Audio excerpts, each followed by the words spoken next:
Halo, selamat pagi semuanya anak didik kami kelas 9. Gimana kabarnya pagi hari nak? Sehat? Oke, harapan Bapak semoga semua dalam keadaan sehat dan pastinya tetap semangat ya.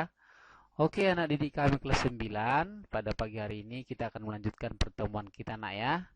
Oke, masih membahas tentang budidaya ikan. Nah, hanya saja pada pertemuan ini berbeda budidaya ikannya. Kalau pertemuan sebelumnya kita membahas budidaya ikan konsumsi. Nah, untuk pertemuan kali ini kita akan membahas budidaya ikan hias. Oke, kalau ngomong-ngomong bicara ikan hias pasti tidak asing anakku ya. Oke, baik. Sebelum kita lanjutkan materi kita pada pagi hari ini, Bapak ingin mengingatkan tentang materi yang kita pelajari di pertemuan minggu yang lalu. Yaitu apa itu nakku? Apa nak? Oke, yaitu mengenai yang namanya teknik budidaya ikan konsumsi. Jadi kemarin itu kalau kita bahas tentang teknik berarti adalah membicarakan tentang cara-cara ataupun boleh kita katakan strategi membudidayakan ikan konsumsi, baik itu ikan yang tawar ataupun ikan yang di apa namanya ikan yang di air apa namanya asin ataupun campuran dari keduanya air tawar dan asin atau apa namanya istilahnya air air payau ya. Ya oke. Nah, anak didik kami tekniknya minggu lalu itu yang pertama adalah siapkan peralatannya. Setelah disiapkan peralatannya, siapkan medianya. Setelah siapkan medianya adalah siapkan apa namanya nutrisi ataupun vitamin ataupun obat-obatan yang dibutuhkan untuk membudidayakan ikan konsumsinya. Dan yang terakhir kemarin itu adalah menyiapkan yang namanya apa anakku? Masih ingat? Oke, jadi yang terakhir itu menyiapkan apa namanya tempat untuk memanen ikannya kan begitu ataupun untuk mendistribusikan ikannya ke pasar. Oke, baik anak didik kami itu materi yang kita pelajari di pertemuan minggu yang lalu. Nah, kali ini kita akan membahas budidaya ikan hias. Nah, apa yang menjadi tujuan pembelajaran kita pada pagi hari ini, nakku? Mari, yuk kita simak. Oke, jadi tujuan pembelajaran kita pada pagi hari ini ada 2 poin, nak ya. Jadi yang pertama itu adalah harapannya kamu dapat memahami sarana budidaya ikan hias. Nah, yang kedua siswa atau kamu dapat memahami teknik dan penerapan ikan hias. Nah, anak didik kami kelas 9, inilah 2 poin yang harus kita capai dalam pembelajaran kita pada pagi hari ini. Nah, pertanyaannya adalah bagaimana supaya tujuan pembelajaran tercapai? Kuncinya adalah fokus.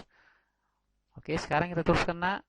Oke, kita akan bahas yang pertama sarana budidaya ikan hias. Nah, kalau dikatakan sarana berarti tempat perawatan ataupun pemeliharaan ikan hias. Nah, kalau di pertemuan sebelumnya kita membahas tentang wadah ya, wadah tempat pemeliharaan ikan konsumsi. Nah, jadi ini kita bahas adalah wadah tempat pemeliharaan ikan hiasnya. Itu bisa di akuarium, kolam, bak semen, dan kolam terpal. Nah, jadi tidak beda jauh dengan yang namanya ikan konsumsi kemarin ya. Oke, oke. Wadah budidaya ikan hias harus terdiri dari tempat memelihara induk. Iya, ikan konsumsi kemarin juga begitu. Ada tempat pemeliharaan induknya ya. Kemudian ada kolam, ada tempat pemijahannya, artinya tempat untuk mengawinkan ikan jantan dan ikan betinanya. Kemudian ada penetasan telurnya. Kemudian ada pendederannya, pembesaran dan penampungan hasil. Nah, oke. Sekarang kita teruskan nakku. Yang kedua itu lingkungan abiotik. Kalau dikatakan lingkungan abiotik adalah lingkungan hidupnya ikan hias itu di mana ya? Sama dengan ikan konsumsi kemarin. Tentunya ya di air ya. Air tentunya di air ya. Oke, suhu, derajat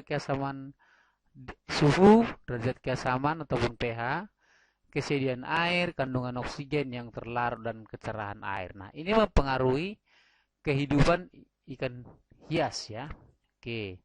Kemudian yang berikutnya kandungan nitrit dalam air sangat berpengaruh terhadap tingkat kesehatan ikan hias yang mengakibatkan pertumbuhan dan perkembangan ikan hias. Jadi kandungan nitrit artinya kandungan dari apa namanya oksigen tadi itu juga dalam air itu juga mempengaruhi tingkat kesehatan ikan hiasnya ya. Oke, sekarang kita teruskan nakku ya. Yang ketiga pakan. Jadi mengenai pakan juga di pertemuan minggu lalu juga sudah kita bahas ya. yaitu di teknik apa namanya, di teknik uh, budidaya ikannya ya kue ya.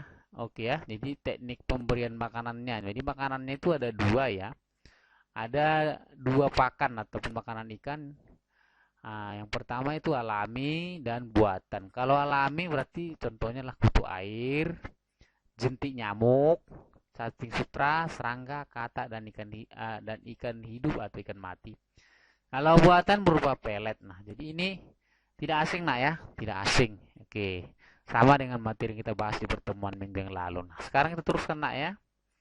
Yang keempat ini peralatan. Oke, jadi memang kembali kepada teknik budidaya ikan yang kita budidaya ikan konsumsi minggu lalu, itu juga teknik yang digunakan dalam budidaya ikan hias kan begitu ya. Menyiapkan peralatan seperti ember, selang, dan mangkuk. Ada perbedaan memang ya. Kalau kemarin itu yang kita butuhkan itu ada ember, ada baskom, ada pompa air, kemudian juga ada alat-alat lainnya ya. Nah, oke.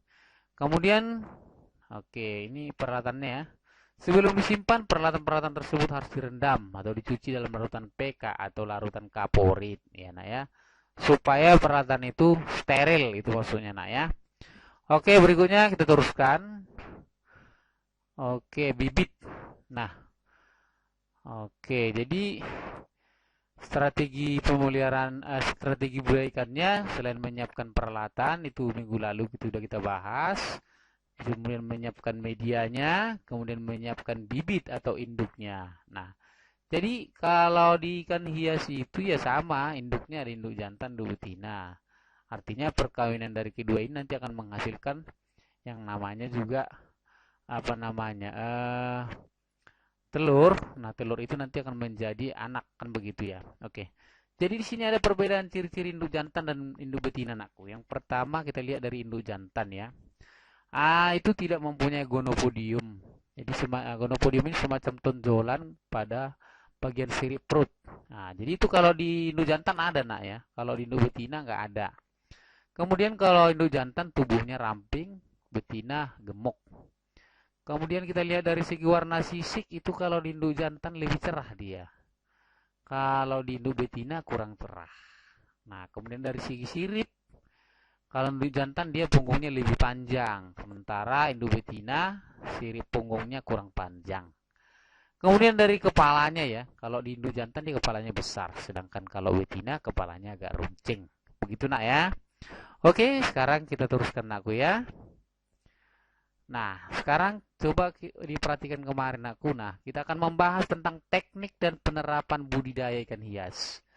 Bagaimana sih teknik ataupun penerapan dari budidaya ikan hias itu? Oke, pertama kita lihat dulu. Nah, di sini ada jenis ikan hias namanya ikan cupang. Kalau bahasa Latinnya Betta spinders. Nah, jadi kalau ikan cupang pernah lihat nggak nak ya? Pernah. Oke, kalau ikan cupang nggak asing ya. Ini termasuk jenis ikan hias yang banyak dipelihara ya. Oke. Nah, sekarang kita teruskan aku ya. Oke, jadi apa tekniknya? Yang pertama kita harus siapkan medianya dulu. Oke ya, ini ada juga keterkaitan dengan materi yang lalu kan begitu ya. Teknik budidaya ikannya kita harus siapkan dulu medianya. Oke, kita siapkan media, baru kita siapkan peralatannya kan begitu ya. Kan begitu. Nah, di jenis medianya ada beberapa poin nakku di sini. Yang pertama ada media pemijahan. Kalau media pemijahan di sini berarti kan media untuk mengawinkan induk jantan dan induk betina. Artinya ini media untuk pembuahan ya. Oke, jadi peralatan apa yang dibutuhkan dalam pemijahan ini? Bisa berupa ember plastik, baskom, dan stopless. Kemudian ada media pembesaran, berarti untuk membesarkan anak-anak ikan ya, anak ikan hias itu. Nah, kita bisa gunakan peralatan berupa bak atau kolam semen lah kita katakan. Kemudian plastik, terpal, dan akuarium. Oke, kalau media pembesaran kan membesarkan anak-anak ikannya tadi ya. Sementara yang berikutnya media pemasaran. Yang ketiga atau penjualan. Kita butuh botol. Nah, jadi Inilah media untuk budidaya ikannya. Oke, lengkap dengan peralatannya. Ada media pemijahan, tadi media pembuahan, ada media pembesaran untuk membesarkan anak-anak ikan hiasnya. Kemudian terakhir ada media pemasaran, berarti untuk media untuk menjual ikan hiasnya. Oke, sekarang kita teruskan nak ya. Oke, yang bagian B memilih indukan. Memang kalau kita mau membudidayakan ikan, ya pertama itu sebenarnya tadi kita siapkan yang namanya media dan peralatannya. Tadi sudah kita bahas. Nah, hanya dalam pengindukan kita harus pilihlah induk ikan cupang.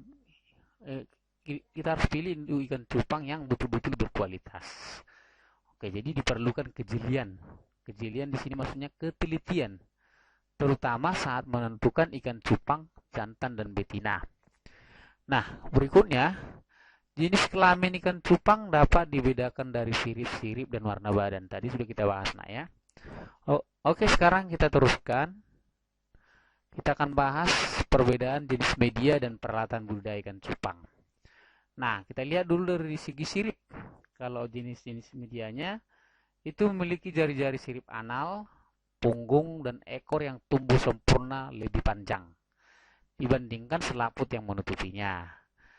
Oke, peralatannya tidak memiliki penonjolan dari jari-jari siripnya. Oke.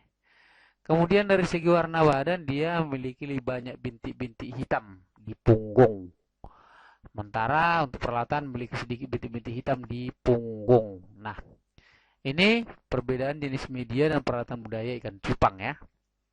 Dari segi aspek sirip dan warna badan. Oke, sekarang kita teruskan nak ya. Oke, menarik ya ikan hiasnya ya. Tentu ini juga akan sangat menghibur pada saat kita penat dengan kesibukan ya. Oke, kalau di rumah ini dipelihara dalam akuarium ya. Oke, siapa yang di rumah ada ikan hiasnya? Tentu akan tahu ini ya. Oke, sekarang kita teruskan proses pemijahan. Jadi kalau proses pemijahan ini kita proses melakukan yang namanya pembuahan. Jadi kita pertemukanlah induk jantan dan betina dalam suatu wadah. Namanya tadi itu media pemijahan. Nah, langkah-langkah pemijahan itu ada 6 poin di sini. Pertama, siapkan wadah yang bersih dan kering. Tadi bisa berupa baskom, bisa berupa toples ya. Isi dengan air setinggi 15 cm. Kemudian masukkan induk jantan. Masukkan induk jantan maksud saya. Kemudian yang berikutnya induk betina juga dimasukkan ke wadah yang berisi induk jantan tadi. Disatukan dalam satu tempat ya. Oke, kemudian diberi makan induk ikan cupang secukupnya. Jadi memang dimasukkan induknya, tentu juga harus diberi makanan kan begitu ya. Nah, yang keenam, induk betina diangkat untuk dipindahkan ke tempat yang lain. Ini artinya setelah melakukan pembuahan, maka induk betina itu kita pindahkan ke tempat yang lain. Oke ya. Jadi boleh juga dikatakan itu media untuk penetasan ya. Oke, penetasan. Oke, yang berikutnya pembesaran. Nah, jenis makanan yang diberikan berdasarkan usia. Ini untuk ikan cupang nakku ya. Jadi kalau usia 7 sampai 10 hari, bolehlah kita berikan makanan kuning telur ayam yang telah dimasak dan dihancurkan. Kutu air yang disaring. Oke ya. Ini sehari sekali.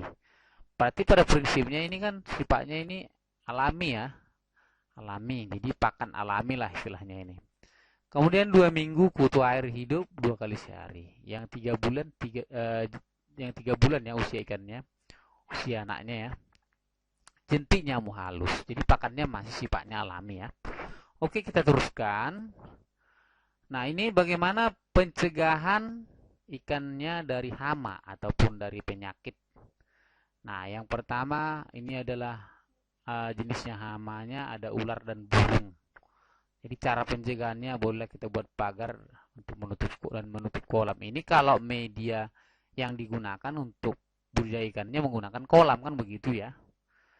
Nah, kalau dia ada bintik putih pada ikannya boleh mencampur air dengan methylene blue ya, semacam apa namanya zat ya, supaya ikan tadi terhindar dari penyakit itu ya. Oke, sekarang kita teruskan.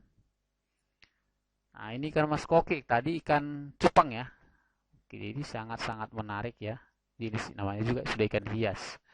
Boleh diperhatikan gambarnya nak ya, ikan mas koki. Oke. Nah, langkah-langkahnya juga sama ya untuk membudayakannya. Kita harus pilih dulu, kita lakukan pengindukan ya. Tapi pada prinsipnya siapkan dulu alatnya, kan begitu ya. Siapkan dulu alatnya, baru siapkan medianya, baru kita lakukan pembibitan. Jadi tidak berbeda jauh dengan ikan konsumsi ataupun ikan cupang tadi. Nah, bagaimana ciri-ciri induk ikan mas koki yang berkualitas baik? Nah, jadi usianya lebih kurang lebih 7 bulan. Nah, tubuhnya tidak luka dan tidak cacat. Kemudian tidak terserang penyakit, kemudian gerakannya lincah. Nah, inilah bibit ikan yang betul-betul yang berkualitas.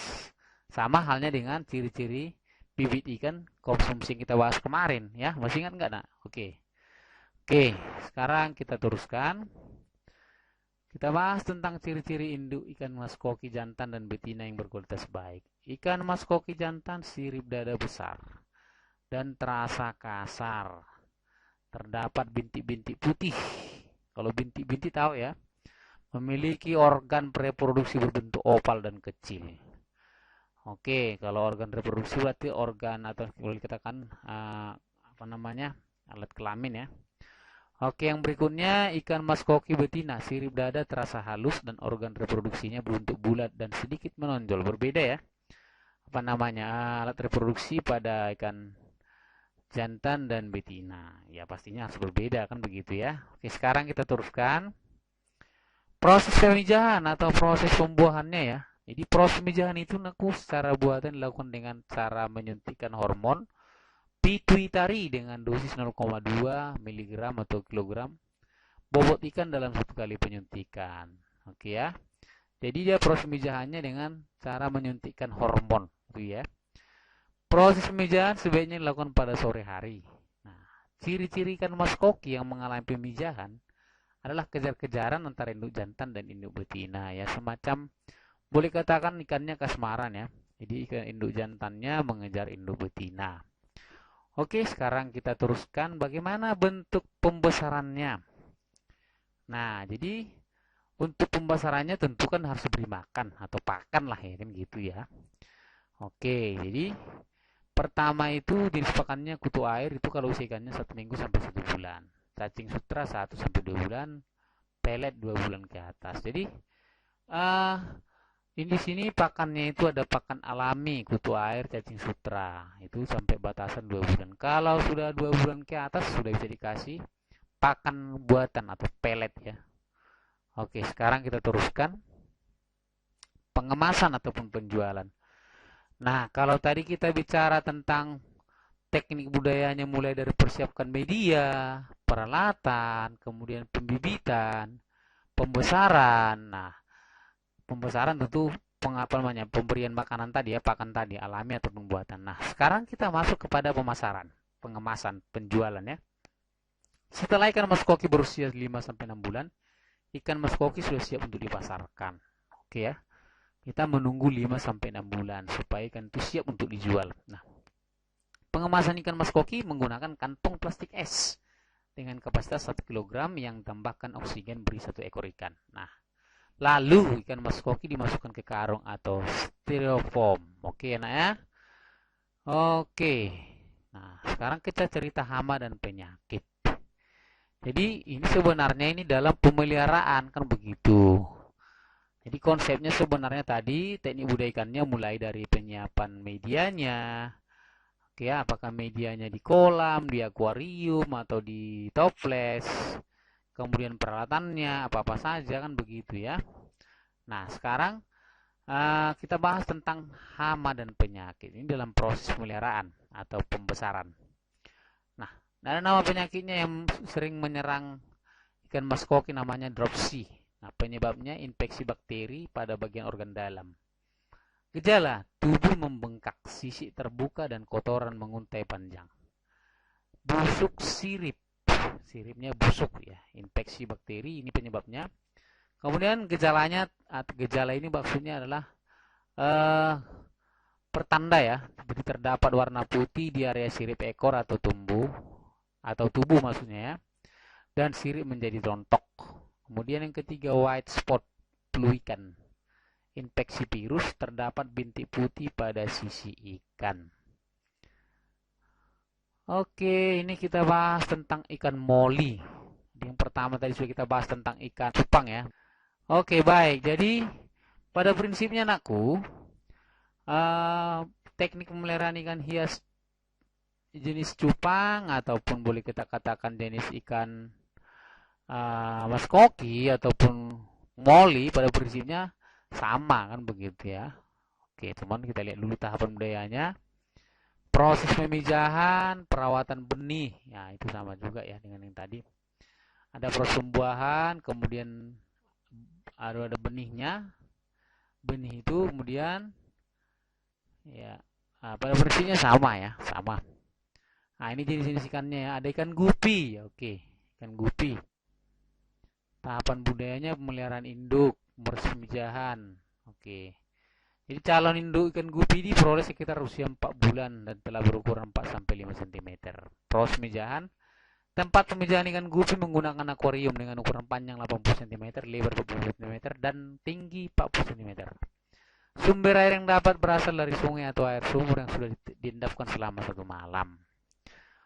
Oke, pakannya ya sama juga, boleh dikasih yang namanya kutu air, ini usia 4-5 hari, atau kuning telur yang sudah direbus dan dihancurkan.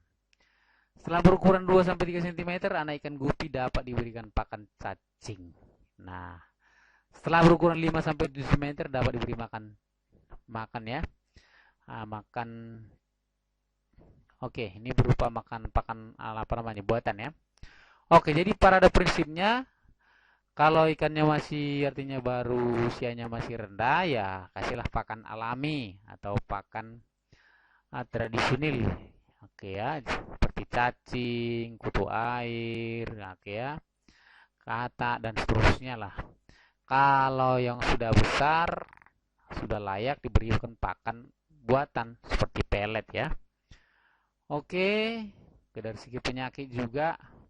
Kalau untuk ikan gupi itu penyakitnya berasal dari jamur dan bakteri. Oke, sama juga dengan yang tadi, itu penyebabnya bakteri ya. Contohnya saprolegnia, penyakit bengkak, jamur mulut, penyakit insang, dan penyakit kembung. Baik, anak didik kami, ya, itu materi kita untuk pagi hari ini, nakku ya, mengenai ikan hias. Jadi pada prinsipnya ikan hias itu budidayanya tidak begitu banyak perbedaannya dengan ikan konsumsi seperti yang kita bahas di minggu yang lalu. Nah, pagi hari ini inilah materi kita nakku. Jadi apa yang menjadi kesimpulan pada pagi hari ini adalah menjadi tugas kamu. Buatlah nanti kesimpulan dari penyampaian materi ini minimal 5 maksimal 10. Oke ya. Bagaimana cara membuat kesimpulannya? Tentu kamu harus memahami materinya ya terlebih dahulu baru bisa membuat suatu kesimpulan. Atau boleh kita katakan membuat suatu ringkasan materi ya, atau intisari dari materinya apa akan begitu. Baik nakku, terima kasih buat pagi hari ini. Senang sekali bisa melalui video pembelajaran ini saya menyampaikan materi ini. Mudah-mudahan bermanfaat. Nanti kalau ada mungkin kurang paham boleh kita komunikasikan ya. Oke, terima kasih. Selamat pagi dan tetap semangat.